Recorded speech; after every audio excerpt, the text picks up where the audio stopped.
Hey people.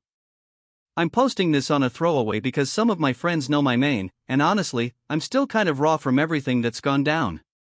I, 33M, have been married to my wife, Leah, 31F, for 6 years. We've had what I would have called a pretty great relationship, good communication, steady intimacy, shared goals, the works. She's one of the kindest people I know. Thoughtful to a fault, really.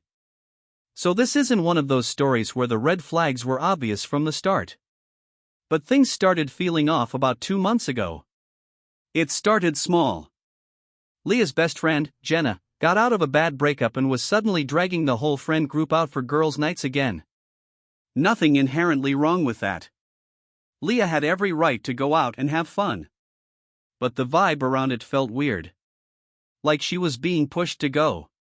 At first, Leah would say no or joke about how clubbing is for people who still have knee cartilage, but then one day she just gave in. I remember that first night she went out, she looked stunning, in a way that was more single energy than I was used to seeing.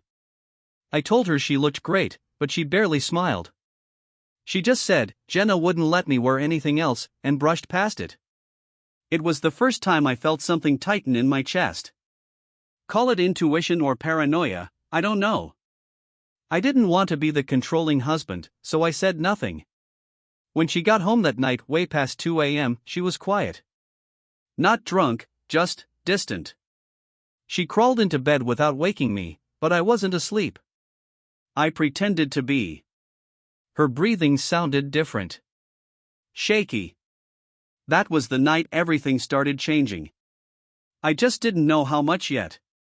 After that first club night, Leah started acting off. Again, not in any dramatic way, just these small shifts that were easy to brush off if you didn't pay attention, but I was paying attention. She started checking her phone more, even turning off notifications when I was around. Not shady behavior outright, but it wasn't like her. We'd always been the kind of couple that left our phones lying around without a second thought. Now, hers was practically glued to her hand like it was a limb she couldn't afford to lose. Then came the lies, harmless at first. Things like, we just grabbed drinks at Jenna's after the club, only for me to hear from another friend that they went to a second club after. Or she'd say she was too tired to talk, but I'd see she was online late on WhatsApp. Again, nothing huge.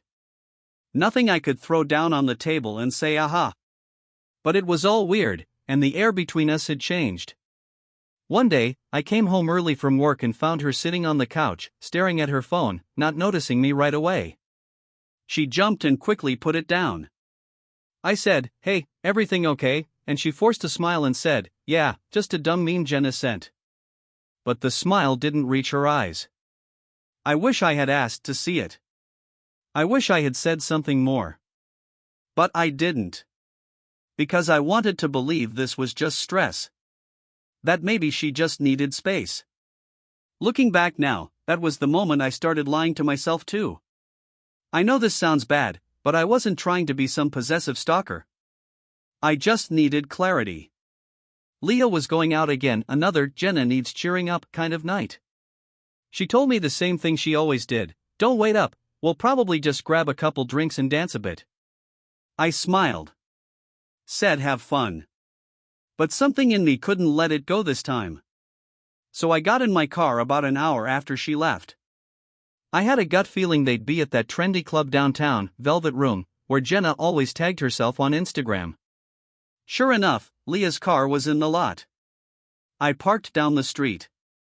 I didn't go in. I didn't confront her. I just waited. I don't know what I was hoping for, maybe to see her leave early and prove me wrong? Instead, I saw her come out around 1:45 a.m., laughing with a guy I didn't recognize. Tall. Confident.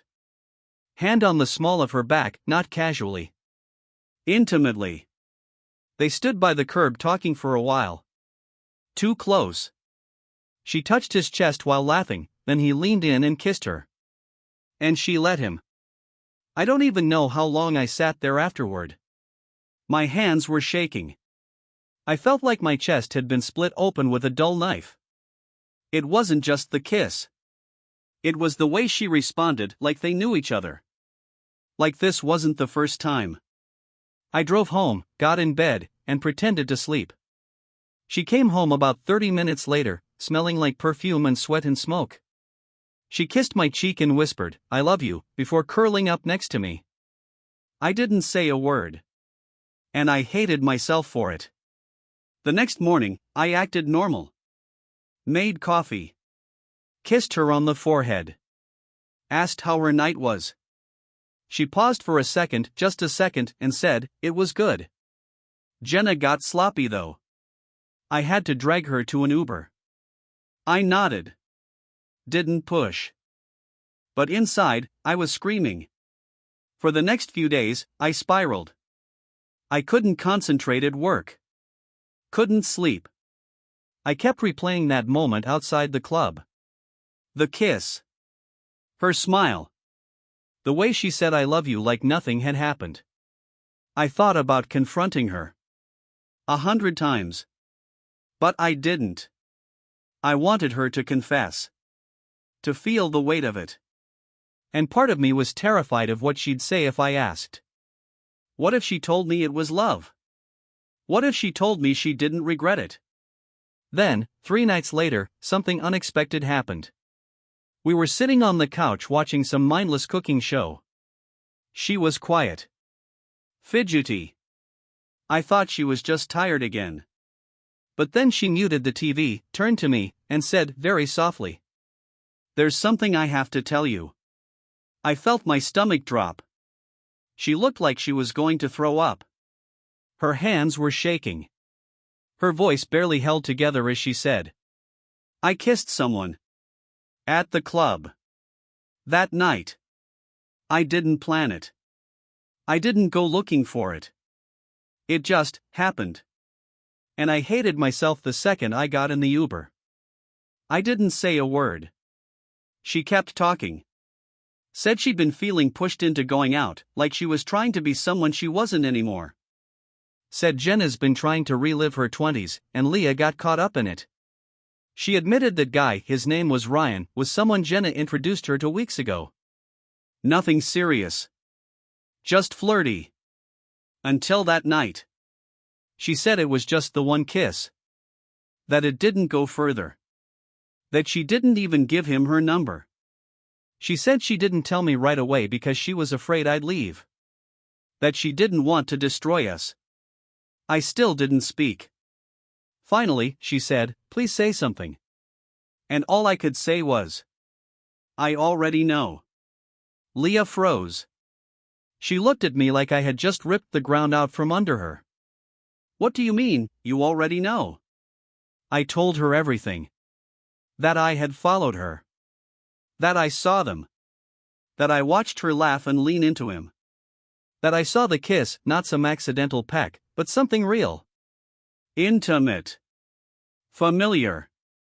She started crying, not the dramatic sobbing kind, but those silent tears that just fall, like she didn't even realize it was happening. "I didn't sleep with him," she said. "I swear on everything, I didn't. It was just that one moment. And it ruined me." I asked her the question I didn't want to ask, was that the first time something happened? She didn't even hesitate. "Yes. I've never cheated on you before that night. I never even thought about it. I don't know what happened to me. I was drunk, yeah, but that's not an excuse. I was stupid. And selfish. And the second it happened, I knew I broke something I can't fix." She didn't make excuses. She didn't blame the alcohol or Jenna or me. She just owned it. Every painful detail. And that almost made it worse. Because if she had lied again, or tried to flip it on me, I think I could have gotten angry and walked. But her truth, quiet, raw, and unfiltered, made everything more complicated. We sat there in silence. Her crying. Me staring at the wall like if I looked hard enough, I could rewind time. That night, I slept on the couch. Not because she asked me to, but because the bed suddenly felt like someone else's. Sleeping on the couch didn't feel like a punishment, it felt like survival. I needed distance. I needed air. Every time I closed my eyes, I saw her with him. Her smile. That kiss. And worse, her coming home to me after. The next few days were hell. Leah gave me space. She didn't push. She didn't try to force long talks or dramatic apologies. She just existed nearby, quiet and wrecked.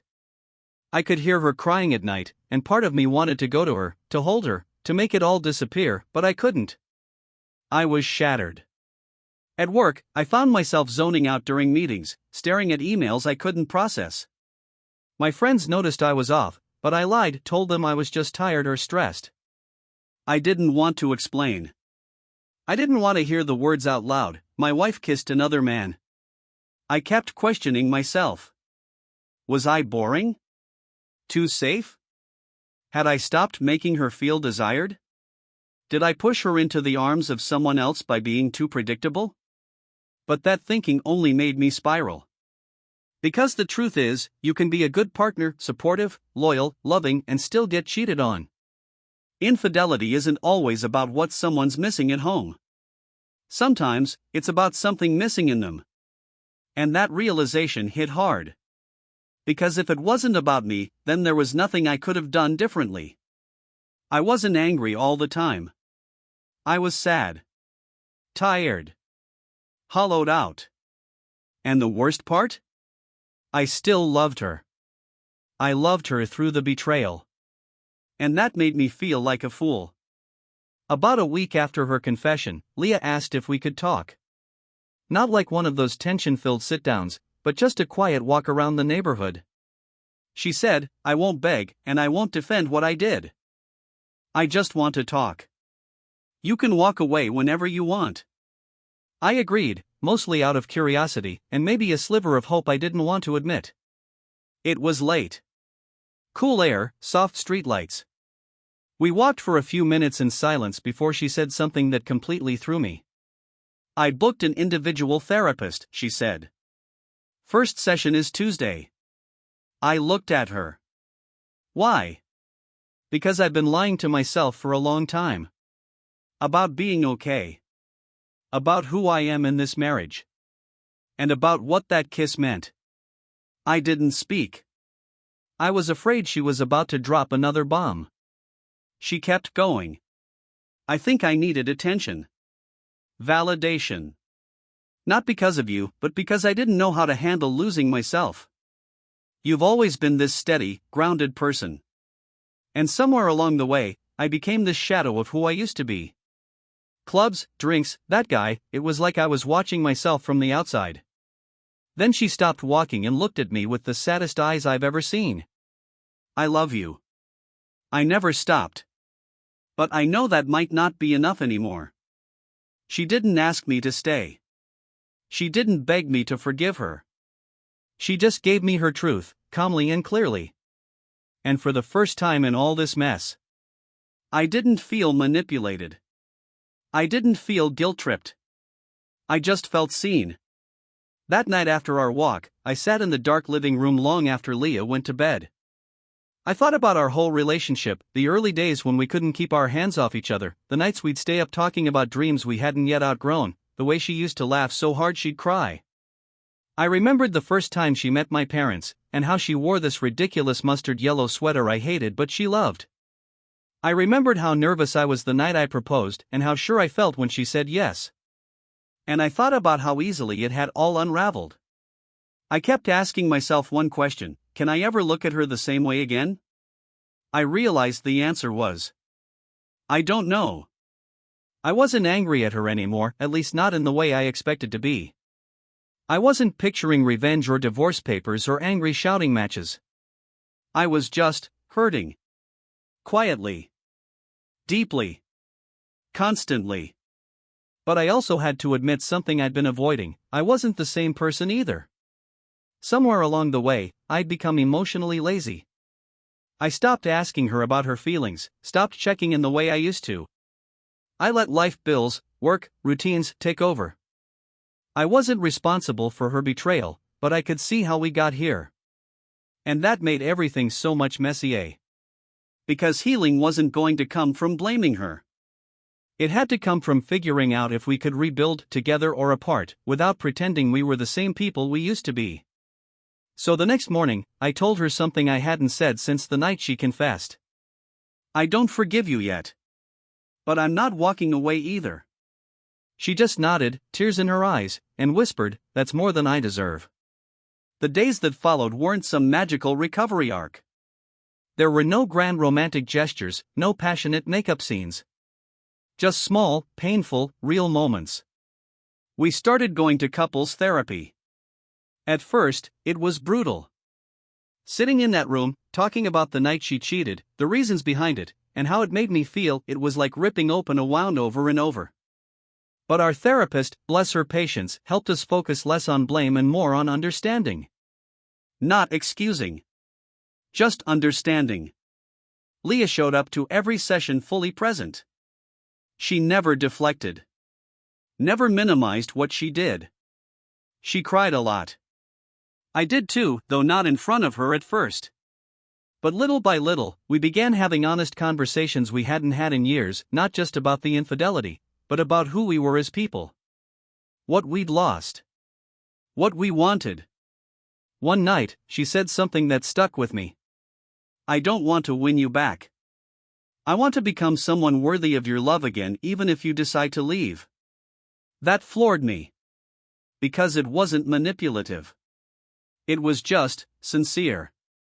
And despite the ache still sitting in my chest, I knew I wasn't ready to let her go. Not yet. So I told her, we rebuild slow. Brick by brick. No shortcuts.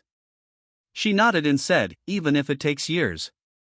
And in that moment, I saw a glimpse of the woman I fell in love with, not perfect, not flawless, but human, and trying. And I realized, maybe healing doesn't come from pretending it didn't happen, but from learning how to breathe through it together. It's been a few months since everything came crashing down, and no, we're not magically fixed. Some days are okay. Some feel like I'm walking through a fog, remembering the betrayal at the most random moments, when she laughs at a movie, when she reaches for my hand, when I pass a club on the street. Trust doesn't grow back overnight. Sometimes I still flinch when her phone buzzes. But we're trying. And for now, that's enough. I've learned that forgiveness isn't a single moment, it's 1,000 quiet decisions to keep showing up. I've learned that people can make horrible mistakes and still be capable of love, change, and growth. And I've learned that sometimes, when something breaks, you don't throw it away, you figure out if it can be reshaped into something stronger. If you're reading this because you're going through something similar, here's what I'd say. Don't rush your decision. You don't owe anyone instant forgiveness or a dramatic exit. Sit with your feelings. Let them settle. Listen to actions, not just words. Regret is easy to say. Change is hard to live. You're not weak for staying. You're not heartless for leaving. You're human. Either path hurts, the question is which pain you can live with, and which one leads to healing. As for me and Leah, we're still walking the line between what was and what could be. We've got a long road ahead.